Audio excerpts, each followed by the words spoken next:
Hi, everybody. Welcome to this last retreat session, which is with Gail Brenner and myself, Grace Bubeck. And it's about really bringing the whole of the experience of the retreat. It's almost like making a bridge to life after the retreat. We named it, putting it all together, the fertile ground of life. So welcome, Gail. Thank you for being part of this retreat, and welcome to all of you who are in this session or watching afterwards.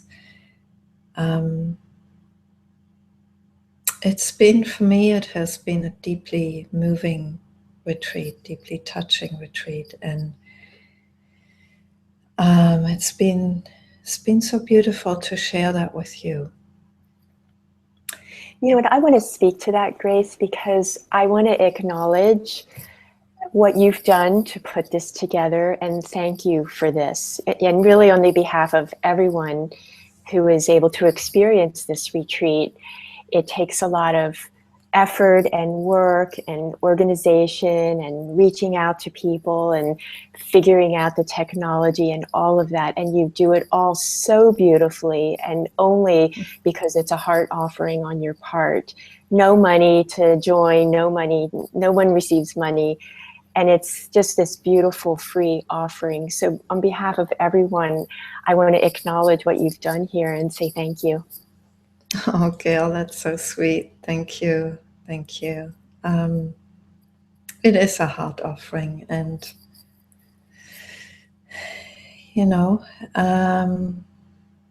yeah, what else is to be said about that? Yeah. So let me introduce you. Gail is a psychologist and blogger, and she's written 3 books by now. Is that true, or is it 2? It's 2, and I'm in the middle of the 3rd. Yes. Okay. And she has a way of, well, her first book is called The End of Self-Help, which is a very provocative title, and it's actually very, very to the point, because she's talking about, giving up the self-help idea that you could fix yourself, that you could fix your life, that you could get things together and then you're okay.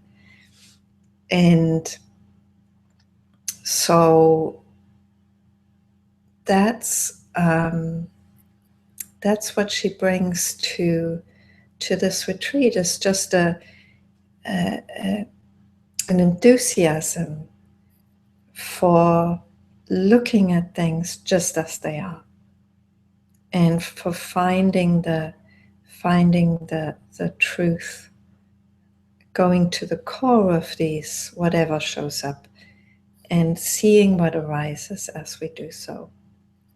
So it just felt like a beautiful way of ending this retreat, of making the transition to life as it arises for all of us after the retreat.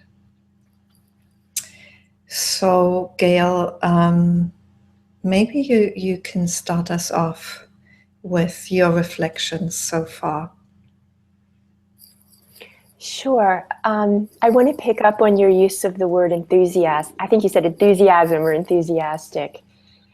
That's one of the qualities of innocence and aliveness that we can bring, or that is naturally occurring in our experience when we look for it.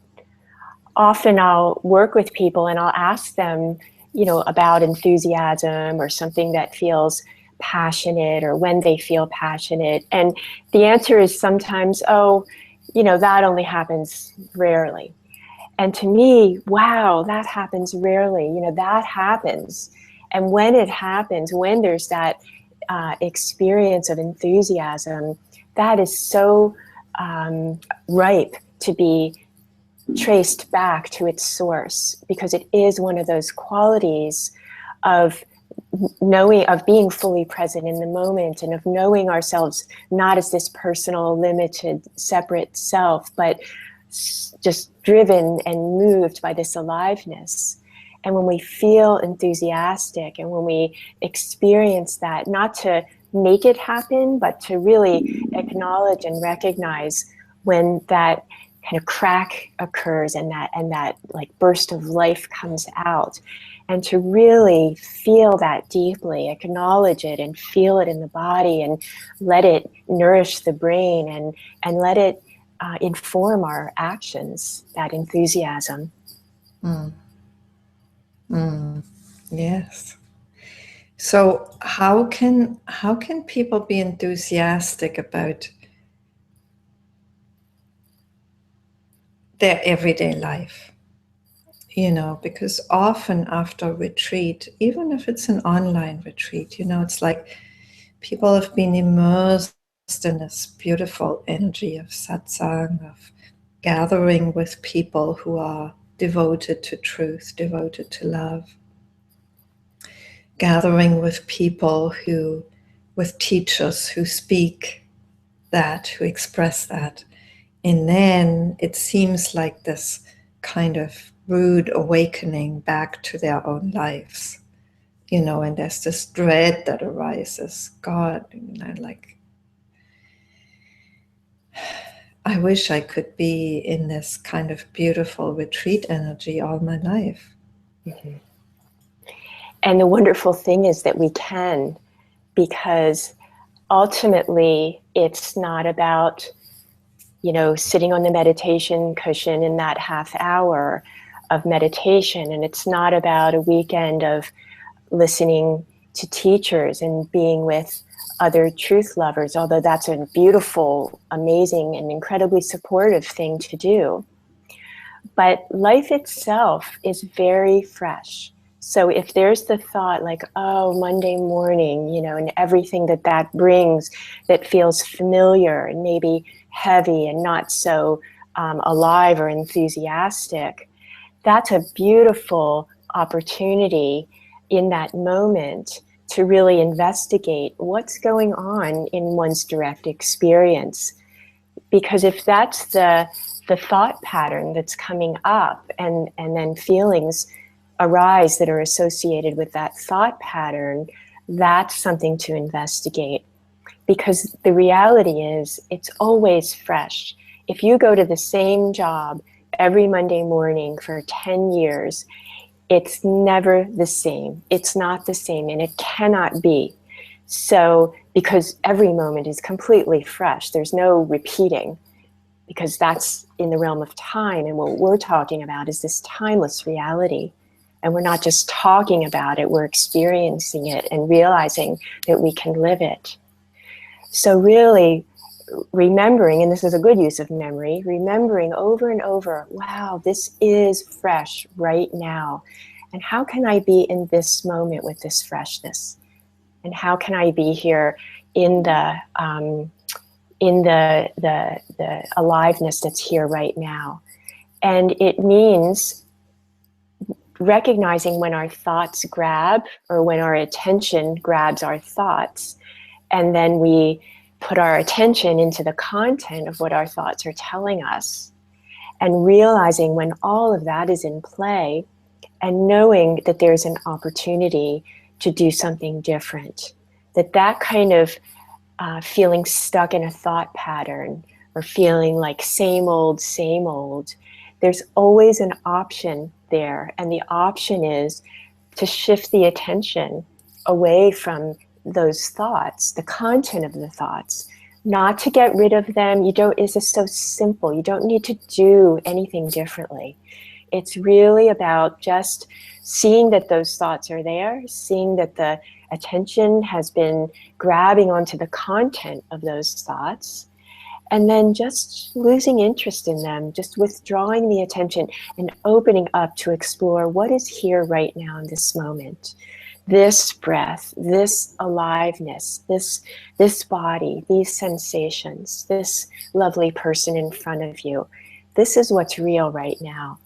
And when we over and over bring our attention to what's actually real, not what our minds tell us is real, but what's actually real, this aliveness and freshness we realize is always here and always accessible for us.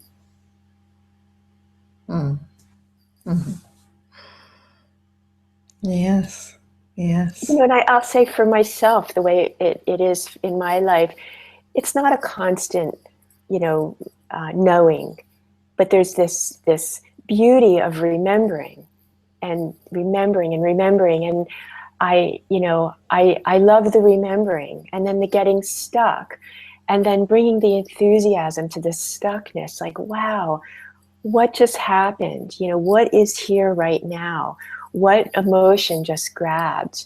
And what's taken hold? And to really bring a scientific view to this stuckness that might have just happened, and to see, oh, where is this now, and where is my attention gone, and how is it possible for the attention to just relax away from those thought patterns, from the story around a feeling that might be occurring, and just open up to what's here right now, and know that all of that is optional. It can just float away like a cloud. And then we're not putting our investment into what's changeable. So these are changes. The thoughts and the feelings, they come and they go. We can think something, and then an hour later, we're thinking something totally different. These are changeable.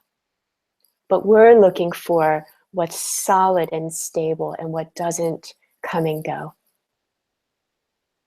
And that's where the peace is found, and we can find that peace over and over.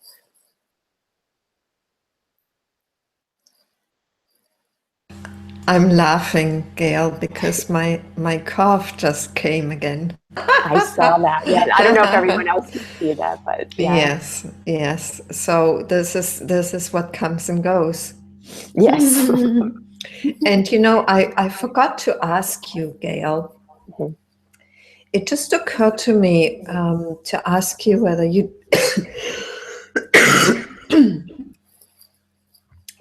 be open to for people to come onto the hangout right away, rather than after time of exchanging between the two of us.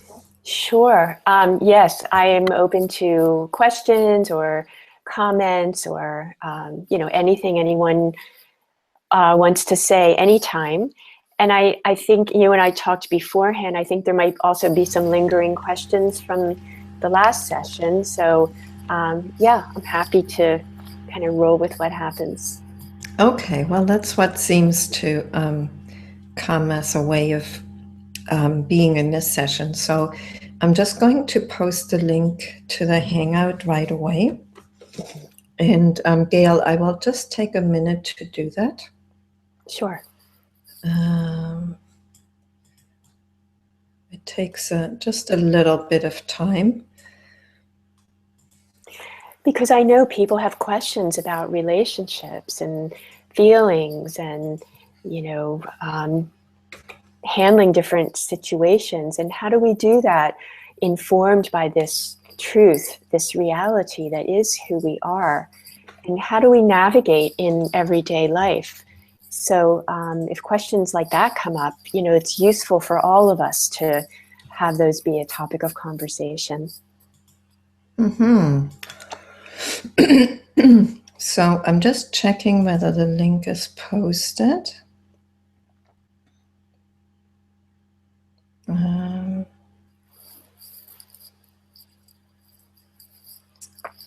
Yes. So I'm also going to post it on the YouTube comment thread.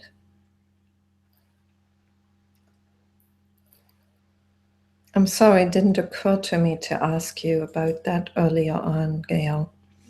That's fine.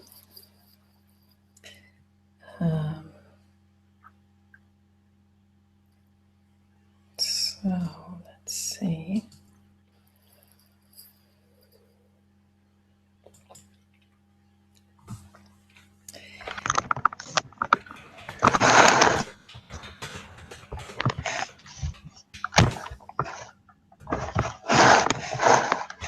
see someone's here.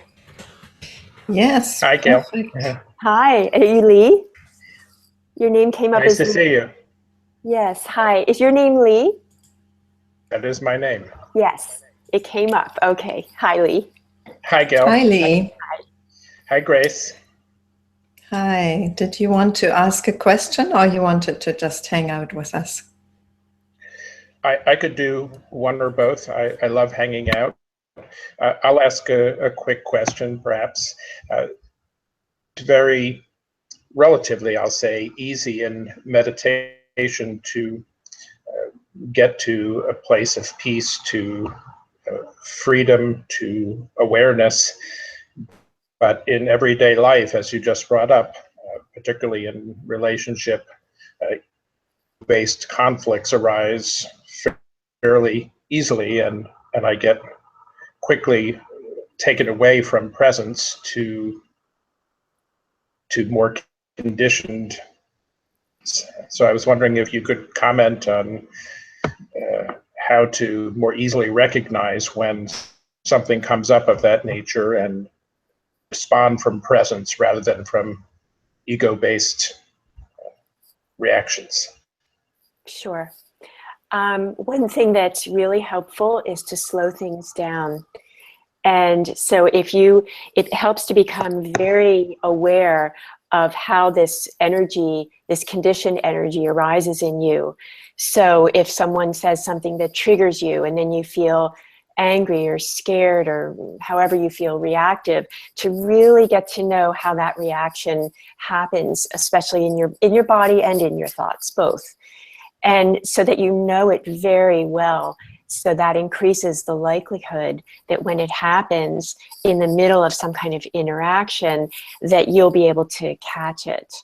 And if you don't, no problem, because I'm going to say something about that too. But really get to know how your triggering works so that you can spot it when it happens. And then when it does, to really slow things down, to take a breath. If you're really in the middle of a heated interaction, take a break and walk away for a few minutes and compose yourself. You know, the thing here is to be super committed to seeing your conditioning and really not wanting to have that be the thing that drives your behavior. And that commitment is, when it's really strong, is just, it changes everything, because maybe you'll, do something that might be considered weird in normal life, but if you need to stop a conversation in the middle, you do it, and you do it for your own awakening.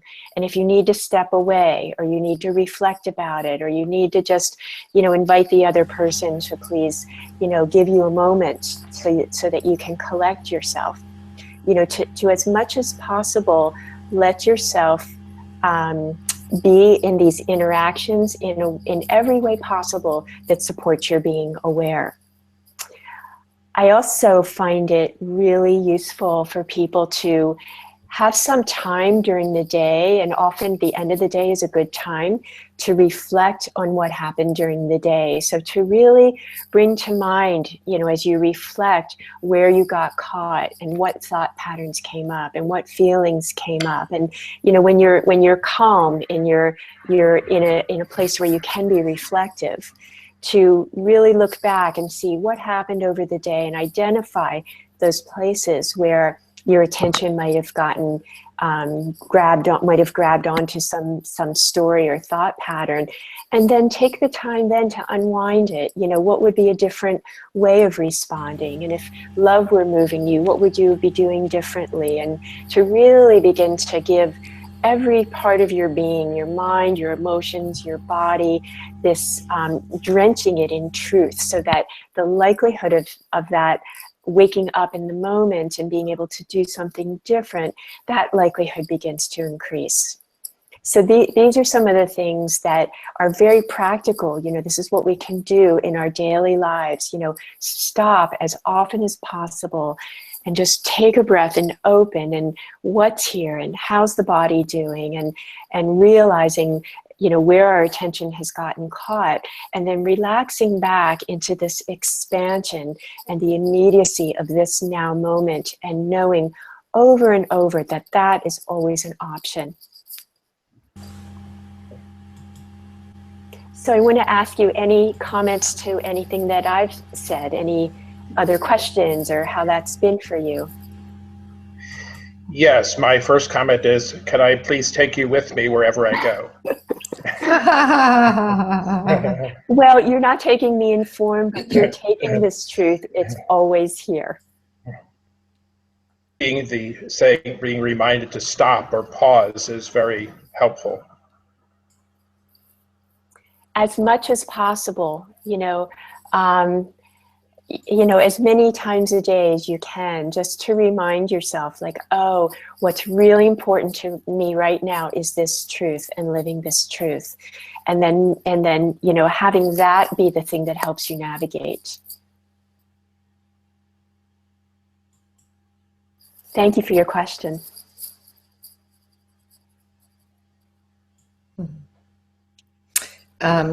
Lee, did you want to say something? Did I inadvertently cut your volume? No, I think there was excessive noise, but no, I'm good. Thank you. Oh, okay. Good. That's such a common question, Grace. It's the question when we talk about this topic of navigating life, like, how can I not get caught up in these patterns and, live this truth? Well, for most of us, if not all of us, we get caught up in these patterns. They have a momentum. They have a certain kind of, this conditioning over and over and over. I mean, it's just, they feel real and they take over.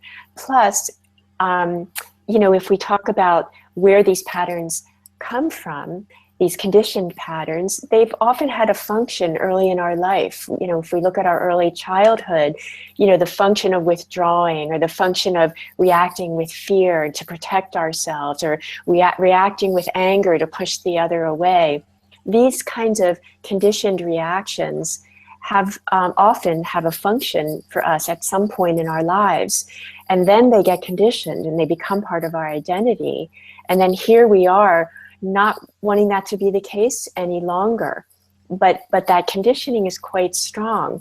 So that needs to be honored and acknowledged, and realized that this served at some point. And now it's outdated and it's really not serving anymore, this conditioning, because that fire for truth is so strong. And that's when we can bring that fire for truth to these patterns and emotions and thought habits of thinking, and start to recognize how they arise, and that there is an option in every moment. That's the thing that I find so amazing about this life, that there's an option in every single second for us to relax into this truth that's always here.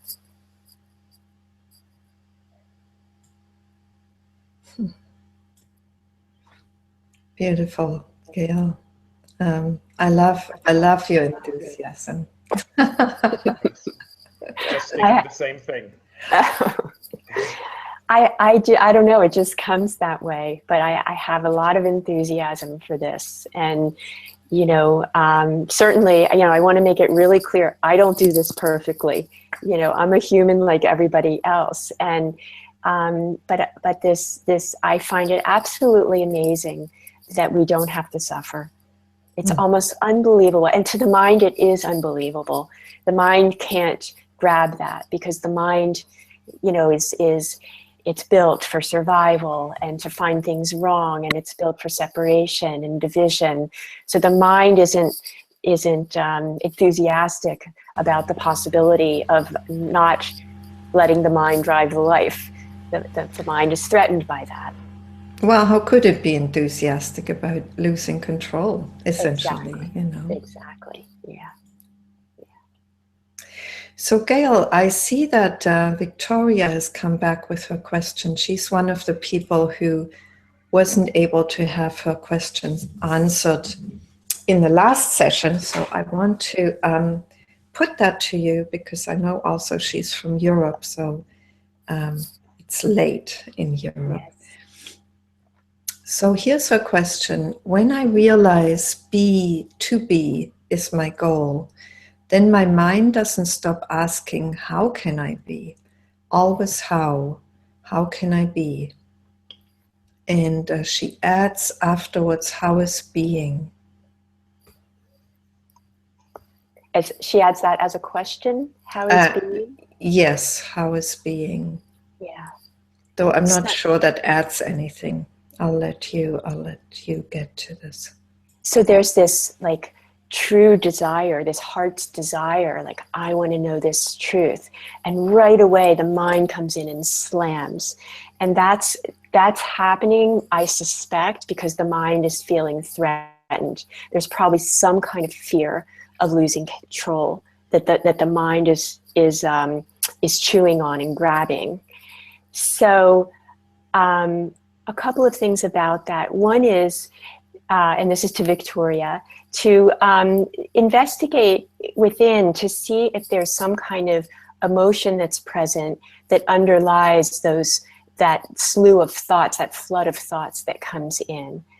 And if there's an emotion there, like fear, and actually I suspect there might be something, but you can see for yourself, then what would help would be to meet the bodily sensations of fear that are coming, if it's fear, in that moment. So to bring the attention away from the mind and open up to welcome and accept and receive the physical sensations that are that might be there in the body.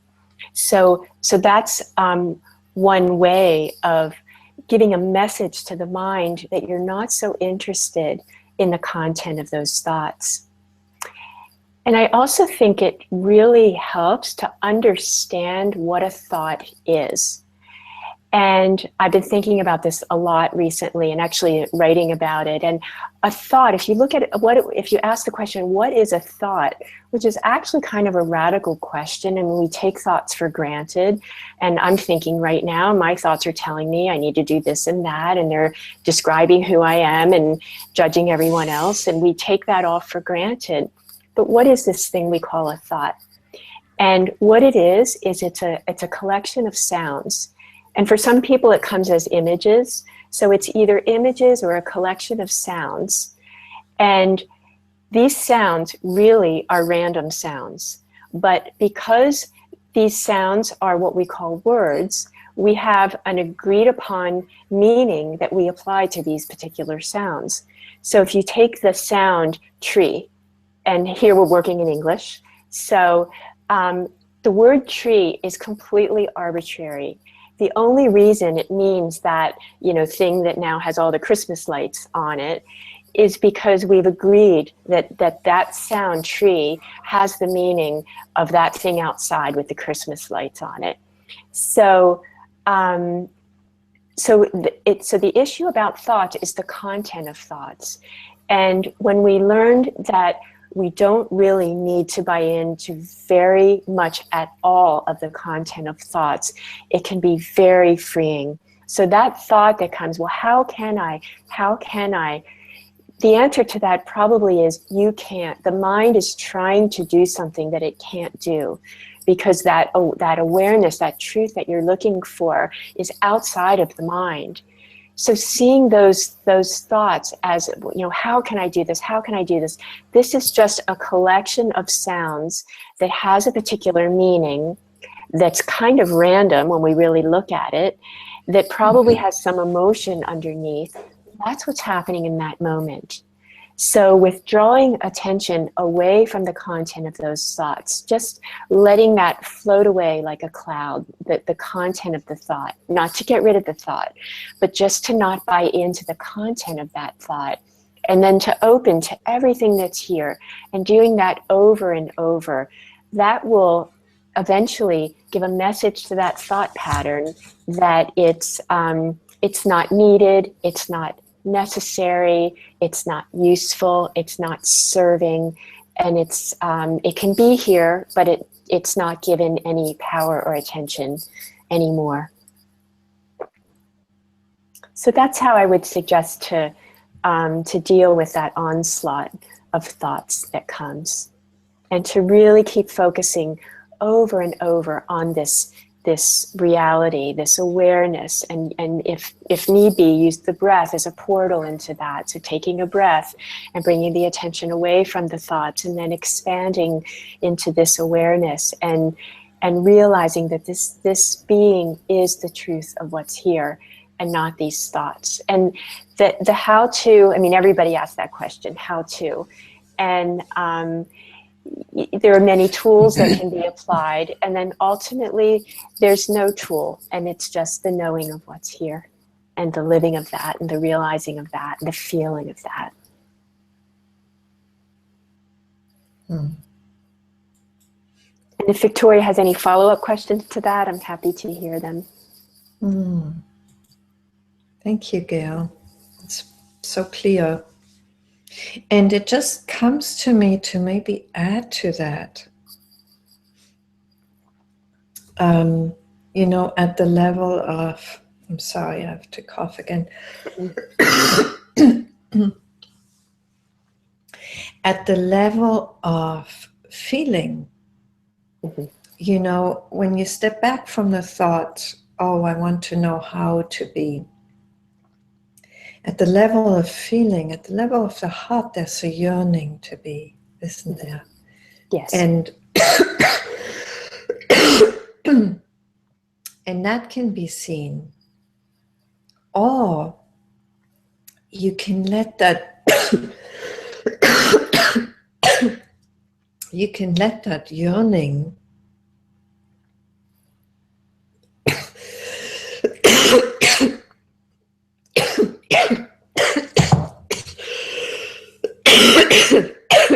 I'm sorry. No. I have to mute myself. Yeah, okay. So let me say something about that then. Okay.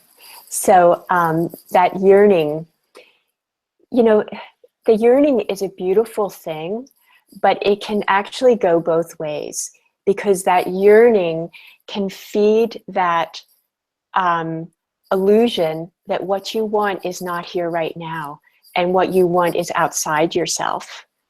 So then what happens is that might feed that thought process. Well, I yearn for this thing that I don't have right now, or that's not here in this moment, and it's not who I am, and I have to find it.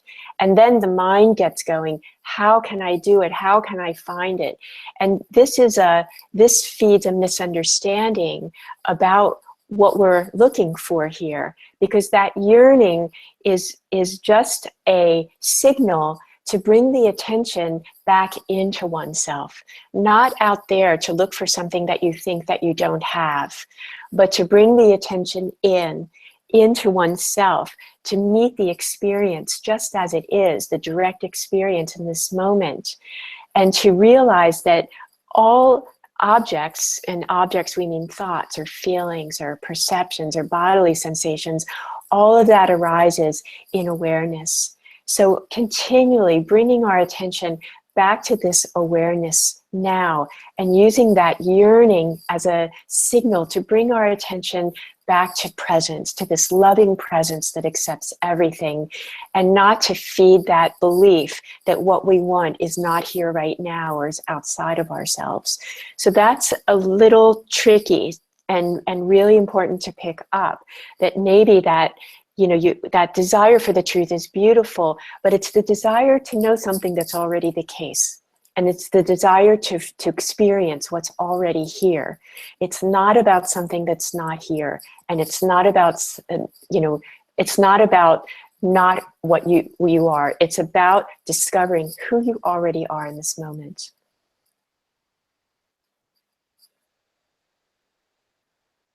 For taking over from me, Gail. I don't know if that's what you were going to say, but that's what came from me. It's tricky because, you know, yearning can go both ways, can't it? It can go into search for what is yearned for. Yes. And that's what you were speaking to. And, you know, there's also another way of using this yearning to inquire what's the quality I'm actually yearning for. And that quality is actually known, because otherwise it couldn't be yearned for. So being is already known. So whatever it is that yearning is for, it's like, you can let it take you to what is yearned for, because you already know this. That's why you're yearning for it. How could you yearn for it if you had no clue what it is? And so, instead of focusing on the yearning, you start focusing on what you're yearning for. And that quality will be right there. And so somehow, that can become the focus of your attention, and you realize being is already here. Yeah. You thought it was not here, but here it is. You know it. You know that quality. You know that expansion. You know that spaciousness. And when that fire of yearning arises, you can let it take you back there. And then it's just a signal. Oh, I realize I seem to have lost it, but I still know it.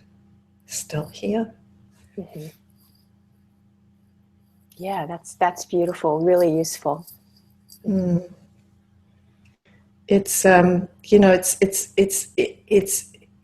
it's interesting because it is tricky, because the yearning so easily takes us into the movement, of searching.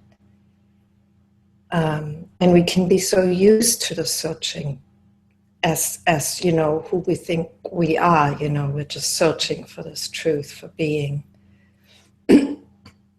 Well, the inquiry that you were just presenting takes you outside of the mind and into direct experience. Yes. And that's why it can be useful to kind of go into the yearning and to really inquire what it is that I'm actually yearning for. It's already, I know this. I know this.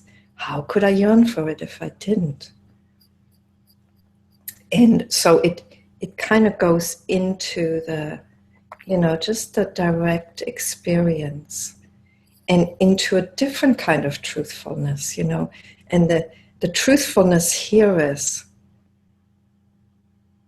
if I'm really honest with myself, I do know this. I'm just pretending I don't, Or somehow this fire makes me think, this fire of yearning makes me think I don't know it and I don't have it. So it's just a slightly different how to. Yes. But I like that one. It's one of my favorites. Yeah. I find it a very direct remembering of what it is that seems to be lost in the moment. And different how-tos work for different people, don't they? Sure. There's another question on the. Did you want to add something, Gail, to that? Nope, I don't have anything else to add right now. Okay. Maybe I'll just add to this.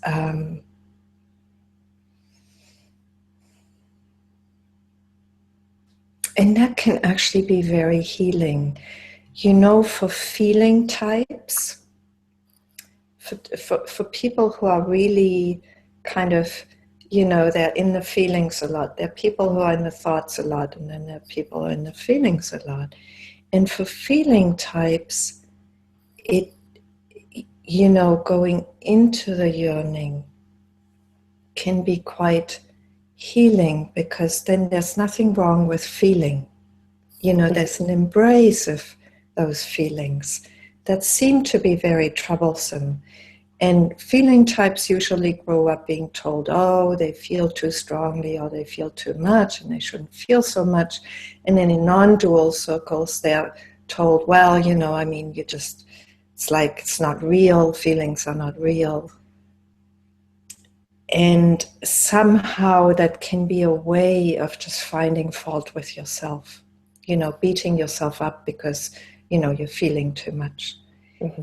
And so embracing the feeling and finding the truth right in it can be so extremely healing for feeling types.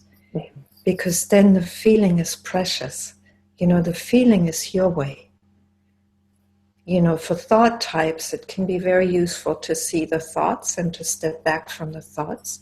But Mm-hmm. for feeling types, it can be so useful to see that the truth can be found right in the feeling, if you know where to look. Yes. If the feeling is not used to take you elsewhere, if it doesn't, if the movement is not from feeling to somewhere or away from something, but to stay right in the feeling, wow, that is so precious because it's all there. It's precious and healing. It's because that's what the feeling really wants and needs. That space, that attention, that, a voice, if there's something that it's trying to speak, that, and allowing that with such a loving embrace in whatever way it wants to come, or how it shows up, or how deep, or how subtle, or how intense, or whatever it is. It's and allowing that with such a... Hi, Brad. Hi, I'm just going to ask you to close down your YouTube watch page, please. Thank you. Sorry, back to you, Gail. That's okay. Just the allowing of feelings in this space of awareness, and for feeling types, and I'm more a thought type, so it's really valuable for me as well, and people to really let those, because there are feelings, even though you might be mostly in thoughts, there are plenty of feelings going on.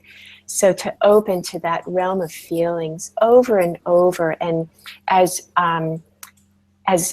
deeply and with this deepest acceptance of all of it in the tiniest nooks and crannies of our body, and the energies and the vibrations, and just really allowing all of that to be and to come and to be however it wants to be.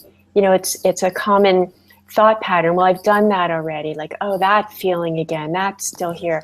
That you can let all of that go and just see every experience of a feeling, and every time the feeling comes, just allowing it more and more deeply. And it's a beautiful way to live, and it's healing, and it takes the charge out of the identity of that feeling and takes us into the realization that we're not this separate self that we think we are.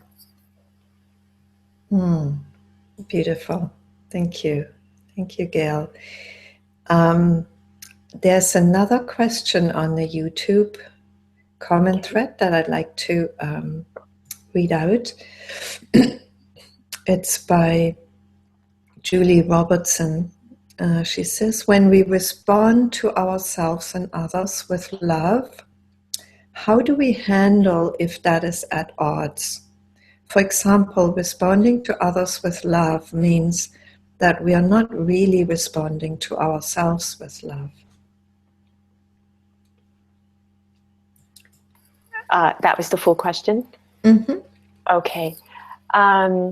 So just to be clear, and I'll check this out with you, Grace, because you're reading the question. So it sounds like she's saying that if you respond to others with love, you somehow can't also at the same time respond to yourself with love.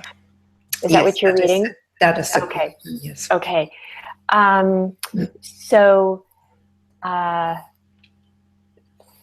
it's absolutely possible to, it's not really about responding to yourself with love or the other.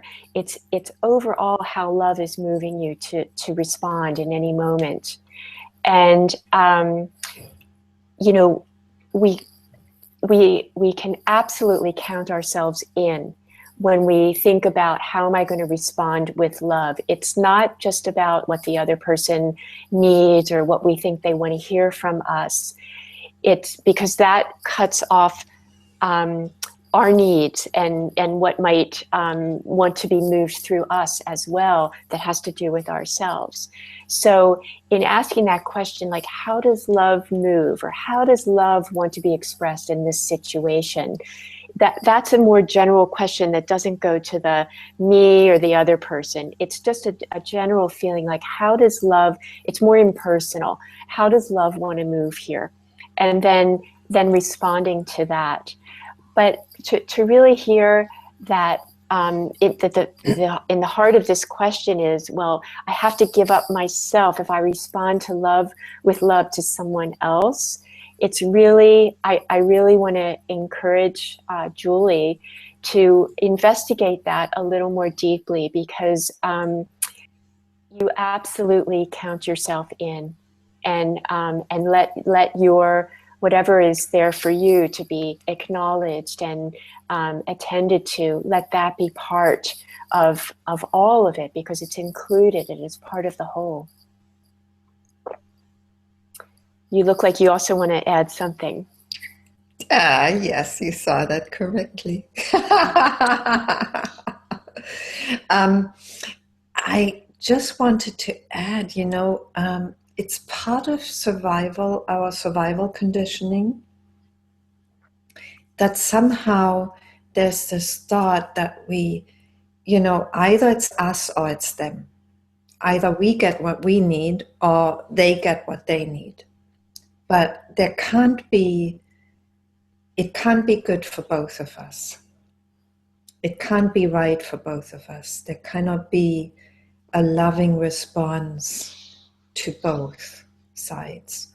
And one of the very helpful things that I've heard many years ago, I've heard a spiritual teacher say, if you let love move you, even if seemingly you're not doing right by yourself or by others, it somehow always turns out to be right anyway. Mm-hmm. And that's really what Gail is talking about, that you start trusting love, not emotional love, not the love that you think you need to give others, or that you think you owe to yourself, but the love that moves in the moment.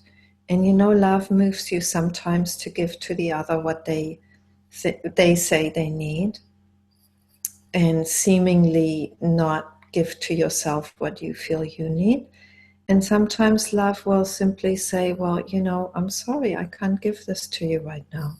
I need to look after myself. And so, it moves, and there's various options. And then sometimes it turns out that the other didn't need your help anyway, or it turns out that you're quite content giving what the other wants, or doing what the other wants, and you didn't need to take time for yourself, or whatever it is. It's that there's a fluidity in that, and a freedom, and an element of, like Gail said, freshness, an element of surprise in that. Like, you never know quite how love is going to move. Exactly. Yeah. Right. So it's not this idea like, oh, I have to please the other, or they want something from me, so I need to do that, supply that need, or do what they're asking for. There's no rule about it. It's really relaxing away from all of that trying to figure it out, because that there's a tension around that and a contraction, but to relax away from that and, like you're saying, trusting love and letting yourself be surprised as to how you're invited to move. And it may, and if you're truly authentic to that, it may look anyway. It may look like you're disappointing the other person, but if you're doing that in authenticity and in truth, that serves. That serves. So if we have ideas about what it looks like if we're moved by love, that will constrict us. So we need to throw out all our ideas about what it might look like, and really then we're in listening mode. We're just listening. We're not trying to figure out, what should I do here? What's the best thing? It's really floating that question. How does love want to move me right now? What's the authentic thing that needs to happen here? Not with me, not with the other, but just more globally, more impersonally, and then listening for the answer, and listening and waiting to see how you're moved and how life wants to move you. Yes, Jon, in the last session, suggested essentially the same question, but he put it slightly differently. He said, just check in with the heart's knowing, which is really how love wants to move. Yes. So, yeah. And that's also often the most healing option. It can be scary also to say, yes. I mean, because what might come is, wow, I can't do what that person wants me to do. I'm not getting moved that way, and I'm going to face a backlash or disappointment, or, so it can be fierce to really be committed to letting yourself be moved by love. Yes. And at the same time, as you do this, you realize that love is absolutely trustworthy. Mm-hmm. I have to say, for me, it's been a surrender into that, when I, an example of this is, I'm a therapist, and, there was a point in time where I was trying to, be a good therapist and do my best. And I was, exposed to these teachings and really letting them, inform what I was doing and letting them move me.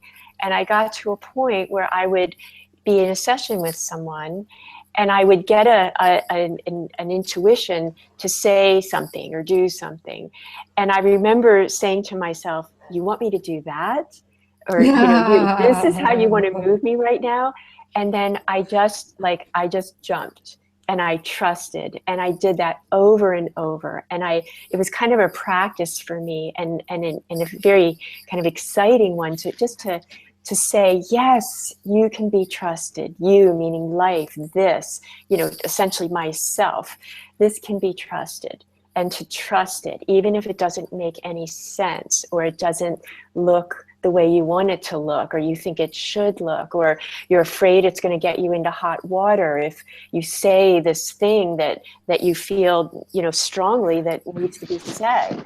And you just really surrender in and let yourself be moved. And it's an exciting way to be in life. And you get what you get, and you go from there, and it's very, very alive. Yes, beautiful. And I had totally the same apprenticeship. I mean, I totally recognize that. Yes, yes. And Julie says, just got the answer while you were both speaking. Thank you. Good. There's another question by Wayne. So Wayne, I'm going to check with people on the Hangout for a second. Brad, would you like to ask a question or come on?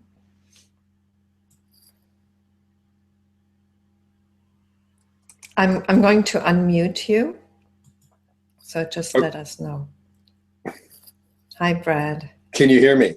Yes, we can hear you. Okay, great. No, I don't. I had something, and then so I went on, and then there were technical problems, which I lost the train. So I'm just catching up with you guys. So thank you. Hi, Brad. Hi, Gail. So, Brad, if ever the question comes back, just give us a wave, and I'll bring you on again. Okay. Thank you. I'll mute you in the meantime, but yeah, I had myself muted. That's great. Thanks. Okay. Perfect. And I'd like to check with Manohar also. I'm going to unmute you.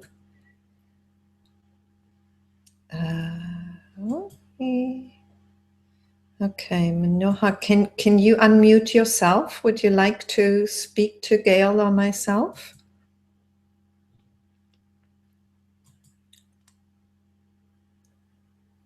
He's kind of on the side, so I can't hear him. There you yes, there Manohar, you have to unmute yourself on the taskbar, you know, that has the mic on it. I don't seem to be able to do it.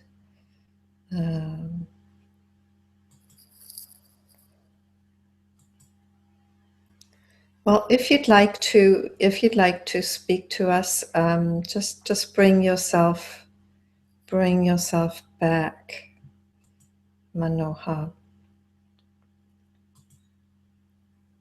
Actually, I think your sound is on now. Hello? No, we can't hear you.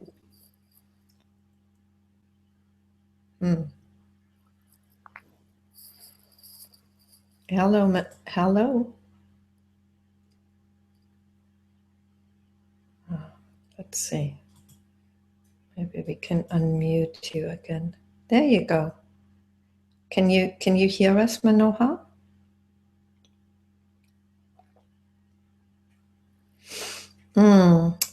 Manohar, I'll suggest that if you want to speak to Gail or myself, if you want to ask a question, just leave the Hangout by clicking on the little red receiver that you find on the toolbar, and come back in and see whether that brings in the sound, okay? Okay, great. So in the meantime, I'm going to ask Wayne's question. Wayne says, how to handle feelings of guilt when I have set boundaries on love and the other reacts negatively to this. Can you say it again? How to handle feelings of guilt when I have set boundaries on love and the other reacts negatively to this. I would like to know what set boundaries on love means. Yes, Wayne, can you come back on that question? What kind of boundaries are you talking about? Or maybe you could respond to the question in the meantime. Sure, I can do that, which is guilt. And guilt is it's in the realm of feelings, and it has the sense I've done something wrong. So there's a personal I in there. It's an identity. There's a thought pattern and there's a feeling tone to it.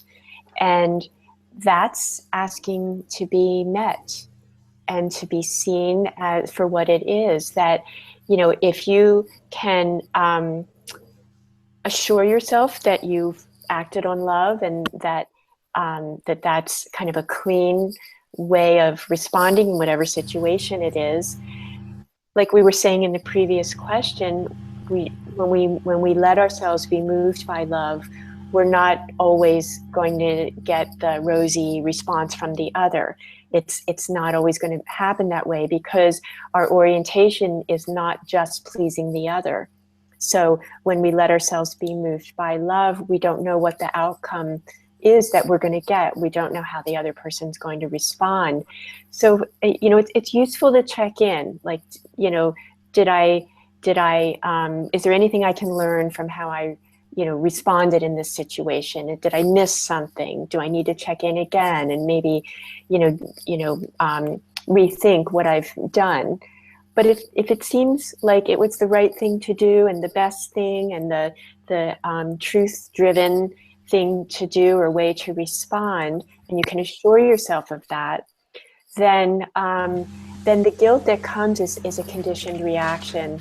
It was probably learned, sometime long ago, maybe in childhood, that if people are disappointed, then somehow you've done something wrong. That's kind of the thought pattern around that. And just because someone's disappointed doesn't mean you've done something wrong at all. It's a belief that maybe you've developed over time. So good to identify that belief and identify it as a belief, not as a fact, and know that sometimes when you do things, especially if you're living in truth, you may disappoint people, or you may get backlash from what you've done, but that does not mean that you've done something wrong. And then to meet that reaction that's maybe an old reaction from childhood with love and acceptance, and in this space of awareness, realizing that story is an old story that doesn't really apply now, and allowing the physical sensations in the body and just being in the moment with it, and letting it be absorbed into this space of awareness and not taken so personally. That would be the welcoming of that, or what we call guilt, and the elements of it, so that it begins to fall apart and not be so much of a draw for our attention. Thank you, Gail. And my sense is that there's so much in what you say that I suggest people go back to the video and watch the response by Gail several times, because there's a lot in it, and you may have missed part of it by just listening once. There's just so much in what you say, Gail. And maybe I'd just like to add to that, as we move from love, somehow love is really quite impersonal. It's not about you, and it's not about me either. It's not about self or other. It just is. And so somehow there comes to be a sense of innocence. It's like when you do things that are beneficial for yourself, then there's just an innocence about having been moved by love like this. And you know that other times love moves you and you're doing something that benefits somebody else. Mm-hmm. It's like, it's just how it happens in the moment. And there's nothing to get right or wrong in this, Love is, it's a word we throw around. It's really the expression of this oneness, and this oneness is formless. And here we are as the apparent forms. There's you, there's me, there's my partner, and it seems like there's a division, and many of us, the multitude of these humans on Earth. But when we talk about being moved by love, we're not talking about me, Gail, you, Grace. We're beyond that separate identity, and we're being moved by in this apparent form. We're like a wave of the ocean. We're being moved by the ocean. The ocean is formless. We're talking about something that is not a thing. It's this ground of being that is everything and includes everything, and everything is part of it. So that any response that comes from that clarity and that innocence is, by its very nature, the right thing for everything, because everything is I want to say connected. It's not even connected. It's we are the same. It's the one. It's like I see myself. You know, I don't see myself in you. You are myself. And when that is allowed to be the force that moves, so when the conditioning falls away and the thought structures collapse or they aren't given attention, there's that movement that by its very nature is the right thing and benefits everything as it's supposed to be benefited.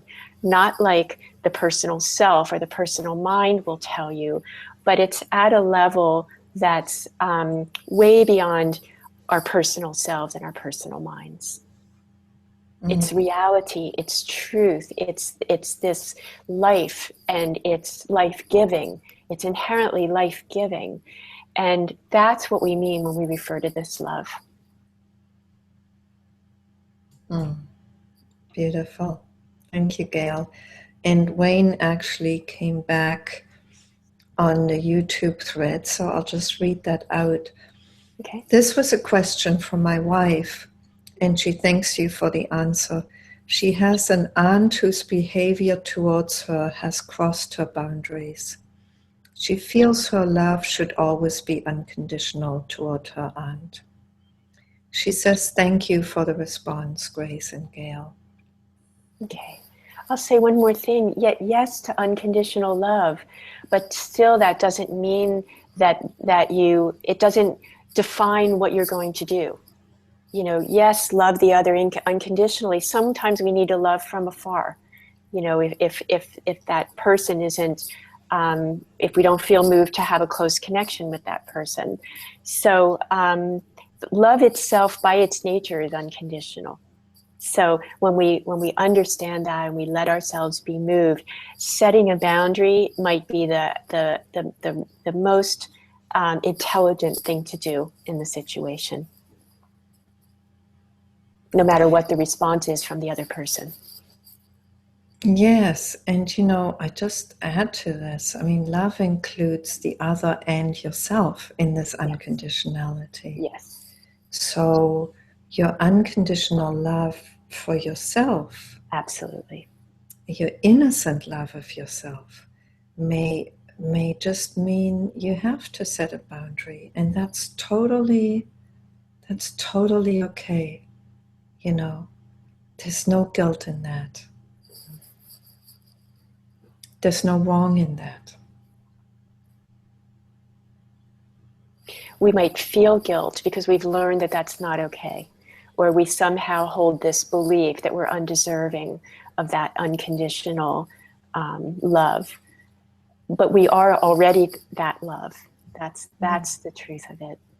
Yes, this identity is undeserving, very powerful. I hear that a lot, and I feel the pain of that, and I also know that it's optional. I know that it's an illusion. It's not absolutely true, and it's not a necessity that you have to believe that about yourself.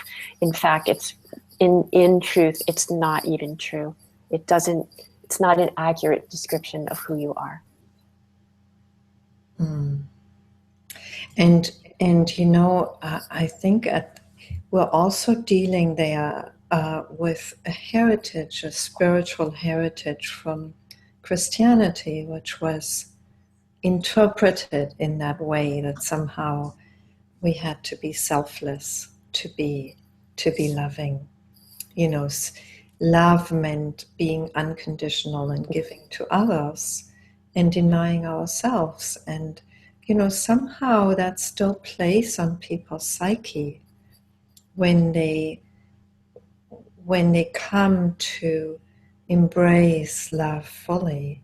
Mm-hmm. But then it's so beautiful to realize that love includes yourself, just as it includes everybody else, because love is impersonal. You know, there's no me and them in love. All this. And however love moves you, that's how it moves you, you know, and that includes yourself. There is, it brings to mind my own experience about, you know, as these like personal identity structures fall away, there's a natural arising of generosity and giving and, being available and not having personal needs so much. And they're there and I take care of them. But there's also, I would say for myself, way more generosity than when I was caught in personal identity structures and believe those to be true. So there's a certain reality to this selfless love, but it has to come when it comes naturally in the right way, in the way that's actually true. We can't pretend it or make it happen. It arises naturally from this space of this unconditioned space. Yes, totally. Yeah. And Julie's come back on the Hangout thread. She says, paraphrasing Gail, so I can read this later. Just because, so she can read it for yourself later, she says. Just because someone feels disappointment after something you've done, that doesn't always mean what you did was wrong. Correct. Yeah. And Julie says, you ladies are amazing. And Jerome says, thank you for this beautiful gathering today. Go to sleep now, very late in Paris. Good night, Jerome, and thank you. Thank you for your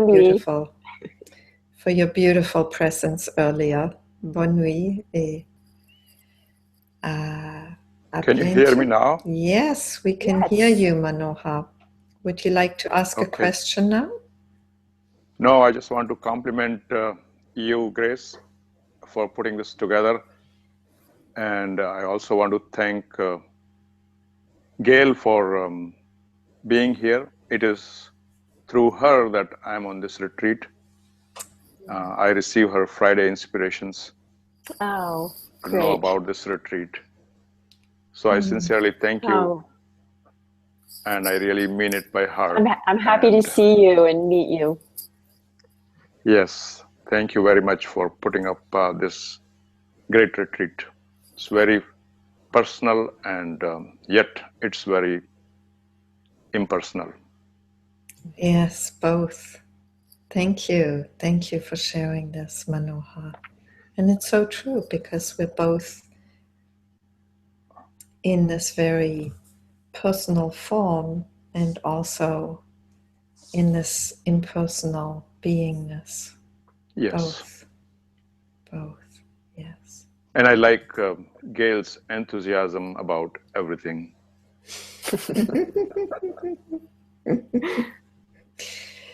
She's brought you here. Yes. And I have to say, I'm so moved by that. I write, a newsletter every Friday. I call it the Friday Inspiration, and it goes out into the ethers. Who knows what happens? And to actually see you here, I'm totally moved by that. And I'm grateful that you've come on here and introduced yourself. No, I read it with passion and I always draw from it, and it arrives usually at the time when I need it most. So thank you very much. You're so welcome. Thank you, Manohar, for sharing your beautiful self here in this retreat. Yeah, your gratitude. Yeah, I feel it by heart. Yes. Yes, we feel Me that. too. And Wayne says, wife thanks you, Julie, and Julie, Grace, and Gail. She was very touched by the dialogue. Great. And Jerome says, yes, amazing and beautiful heart Gail is. We help each other, we support each other. That's why a group situation like this is so valuable. Everybody has the same questions.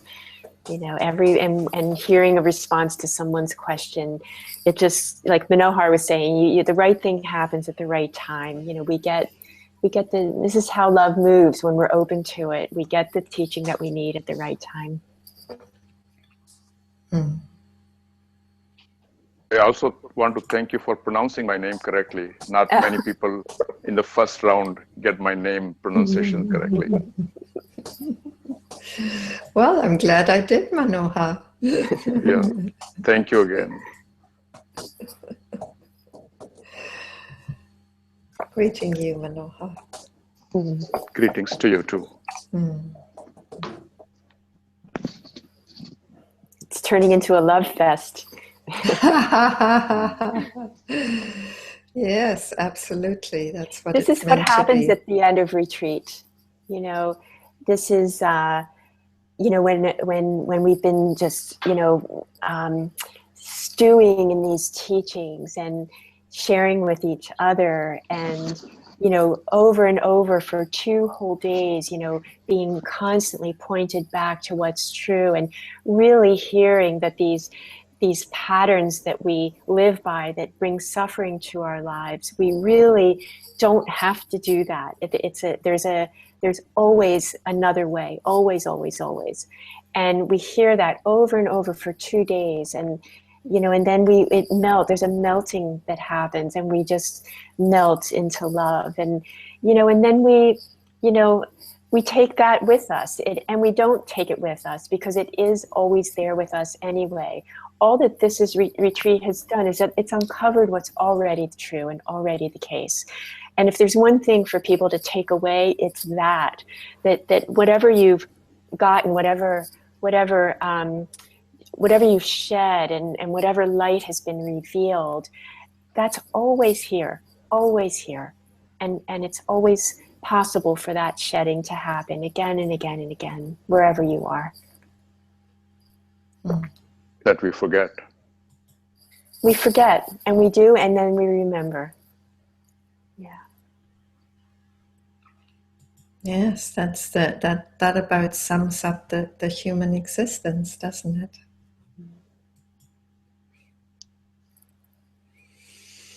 The forgetting and the remembering.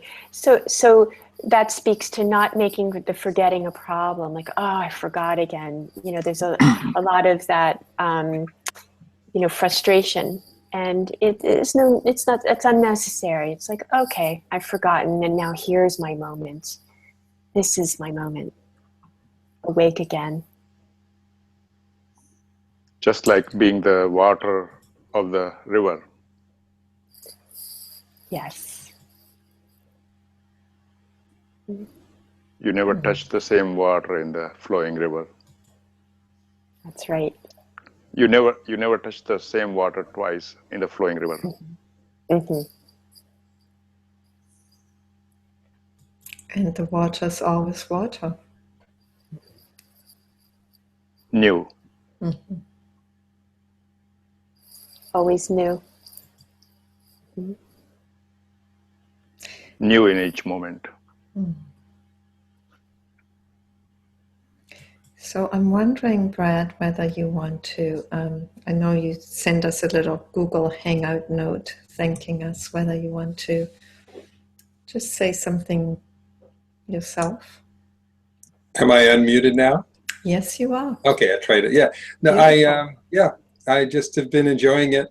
Thank you. I had one thing to add at one point, but the technological stuff kind of waylaid me for a while, so I caught back in and just jumped in the river with y'all and flowing along.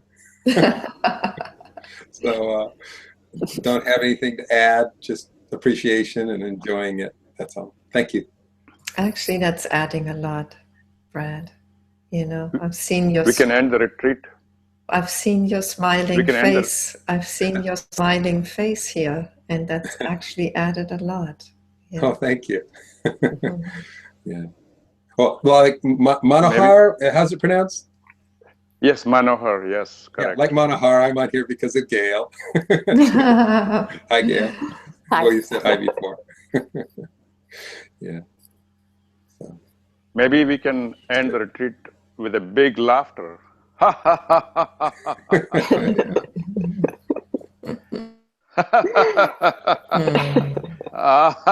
Joyful.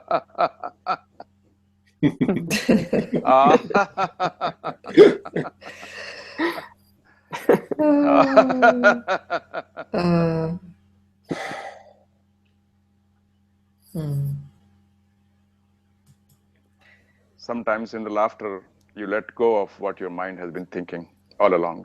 Yes. Yes. Thank you for this, Manohar. And Thank you. I'd just like to ask Gail maybe whether you have any closing comments, closing thoughts to share with us. Yeah, you know, I just got this burst. I could go, popcorn just happened in my mind. Go ahead, let it pop. One thing is just to say to people, get the support that you need. You don't have to be, if that you're here today and interested in this truth and living this and knowing that the end of suffering is possible. You get all the support that you need. You don't have to go it alone. Read. Grace offers a number of programs. I think all the teachers that have been on this retreat offer different kinds of, ways that you can be with them.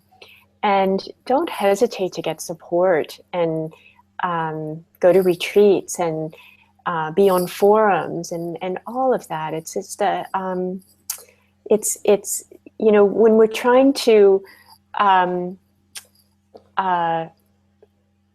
root out conditioning, to notice our conditioning, and we get stuck in it, and we don't really want that to be the way that we're living and what we're experiencing, then conditioning has a great momentum to it, a great power. So sometimes it takes time, and we need the help from each other, and to not hesitate to really, I like to say, make a lifestyle of it, like really get serious about what's most important to you. And that means, what you do, and there are no shoulds about this, but just the opportunity to really be intelligent about who you spend time with and the things that you do, and bringing consciousness to that, and having that as much as possible be aligned with what you really want. And let that fire stoke that stokes the fire, that fire for truth, and lets it be expressed. What we're doing here, and the interest in this, this most important thing. There's nothing more important than knowing who you are. It's rare. It's a radical departure from everything that we get in the conventional world. And let yourself be radical, and let yourself be rare. And go against the grain, and be weird and be different if that's what it takes, and to really let that fire burn brightly in you. It's beautiful encouragement. Thank you, Gail. And I just like to add to that. You can trust life even in the conflicts and the difficulty it brings. It's all part of that great undoing that's happening for you. And you can also trust how that unfolds in terms of finding a new place for yourself, finding a new life, new friends, new relationships, whatever, new work, whatever arises out of that great undoing is just life moving you in new ways, more authentic, more truthful ways. And that is so trustworthy, so much less painful and suffering. That is the great healing, is to come to realize you're not separate from life. And that trust... Actually, can I just add something? Yeah, of course.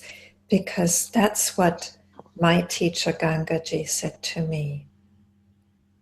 And I heard that so deeply, and it's been with me ever since. I am not separate from life, and the realization of that has deepened over time. And I've just found that to be so deeply true. And, you know, it just comes to share this, especially in this last session, because here you are, you're thrown back into life from this retreat. And, you know, just see whether you can fully trust it. Go ahead, Gail. And that takes letting yourself not know.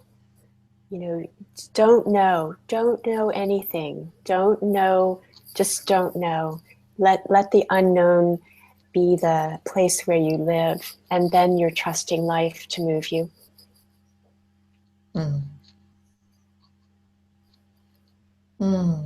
So beautiful. Thank you so much, Gail. Thank you to everybody on the retreat, on the YouTube comment thread, on the Hangout. It's been a beautiful, beautiful, very touching time for me personally. You know, as a human being that's really, you know, that's had to deal with a cough. And at the same time, that's just been touched by the beauty of the sharing and the you know, the questions, the responses, the different contributions that different teachers have brought to this retreat. There's comments on the YouTube thread that I'm just going to read out. Mary O'Keeffe says, "Thank you, Grace and Gail. This was so helpful, and I thank you with all my heart." And Nishkala says, "Thank you, Gail and Grace." And Bernard, hi Bernard. Thanks, everyone. And this is what happens when we let ourselves be moved by, I mean, this whole thing, life is moving us. Life has moved Grace to create this, and life is creating it through Grace. And that your name is Grace, that's just perfect. And and this is what happens, is that there's this melting and shedding, and then we're just here, we're all here in this just this beautiful expression of the heart. The divine grace. Divine grace. Yes. Sacred. Yes. Yeah. Yes. I couldn't say anything better to end, so I'll just bow to all of you. Yeah. Thank you, everyone. Thank you, Grace. Thank you. And until next time.